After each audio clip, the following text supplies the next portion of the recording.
Saat ini menjadi karyawan bukan lagi sebuah tren.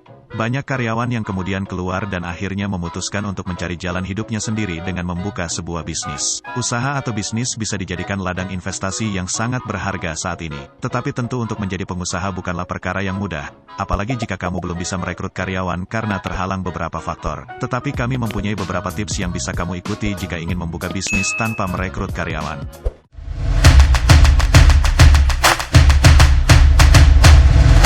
Mulailah dengan hal sederhana yang bisa dimanfaatkan. Tentunya bisnis yang berangkat dari ide sederhana bisa dimanfaatkan dengan tenaga sendiri. Hal itu akan memberikan keuntungan yang lebih, serta kamu akan lebih bisa menghargai waktumu. Maksudnya adalah, kamu akan lebih fokus pada bisnismu dan bisa menggunakan sumber daya yang ada tanpa harus melibatkan tenaga karyawan. Jika ide bisnis itu sederhana, maka kamu bisa menjalankannya tanpa beban. Berbeda lagi jika ide bisnis terlalu rumit, bukan hanya kamu akan kerepotan, tetapi kamu juga akan kesulitan dalam mengelola, apalagi jika bisnismu mulai berkembang. Memanfaatkan teknologi yang ada. Bisnis dan teknologi saat ini tidak bisa dipisahkan. Kamu harus bisa memanfaatkan teknologi dan fasilitas yang ada untuk memaksimalkan potensi pasar dan penjualan. Dengan hal ini, kamu tidak lagi memerlukan karyawan. Seperti contohnya, kamu tidak bisa membeli atau menyewa toko di pinggir jalan raya. Kamu bisa membangun toko online sendiri atau memanfaatkan marketplace yang sudah tersedia seperti Shopee, Tokopedia, Bukalapak, dan lain-lain. Tentunya akan lebih efisien dan lebih efektif, dan kamu juga tidak memerlukan banyak tenaga. Teknologi juga bisa berupa handphone yang ada di tanganmu. Maksimalkan hal tersebut untuk memasarkan produkmu. Ada banyak sekali hal-hal yang bisa dilakukan oleh smartphone-mu untuk meningkatkan bisnis, walau tanpa adanya karyawan. Hal ini penting dilakukan, mengingat kebutuhan akan konsumen yang mencari produk secara online juga saat ini semakin banyak. Gunakan tenaga freelancer. Berbeda dengan karyawan yang kamu gaji setiap bulan, freelancer lebih fleksibel baik dari sisi tugas dan juga sisi gaji.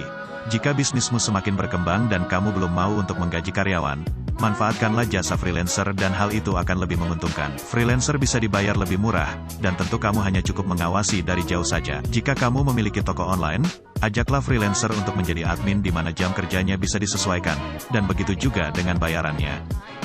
Manfaatkan relasi atau jaringan.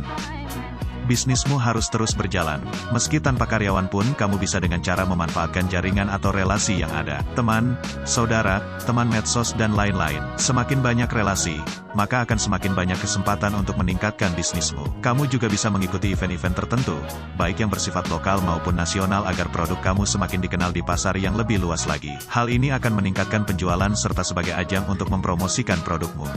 Minta bantuan dari orang terdekat. Selain memanfaatkan freelancer dan jaringan yang ada, jika bisnis terlihat semakin berkembang dan kamu tidak mau merekrut karyawan, salah satu solusinya adalah dengan meminta bantuan kepada orang terdekatmu. Bisa dengan meminta bantuan kepada saudara, adik, teman, dan suami atau istri jika kamu sudah menikah, untuk ikut membantu kamu dalam menjalankan bisnis dan mengembangkannya. Tentu saja cara ini lebih baik jika dibandingkan dengan merekrut karyawan. Banyak sekali yang menjalankan bisnis secara bersamaan antara suami dan istri, jadi kamu perlu mencobanya juga. Itulah tadi beberapa tips jika kamu ingin membangun bisnis tanpa karyawan. Tetapi hal yang perlu diperhatikan di sini adalah, merekrut karyawan bukanlah sebuah kesalahan, dan kamu juga tidak perlu takut jika tidak bisa menggajinya. Kamu cukup memperhatikan saja antara jumlah pekerjaan dengan gaji yang dibayarkan sebanding atau tidak. Selain itu dengan mendatangkan atau merekrut karyawan, maka perusahaan kamu bisa semakin maju. Merekrut karyawan juga bisa dibilang sebagai salah satu tips investasi, karena keberanian untuk merekrut karyawan harus sebanding dengan tingkat pemasukan dari bisnismu. Dan hal itu akan menuntut kamu untuk berinovasi, dan memunculkan ide-ide untuk lebih mengembangkan dan lebih memaksimalkan bisnis, sehingga menghasilkan profit yang menjanjikan. Sampai di sini dulu video kita kali ini. Jika kamu rasa video ini bermanfaat, jangan lupa untuk klik like dan subscribe. Terima kasih. Sampai jumpa di video kami selanjutnya.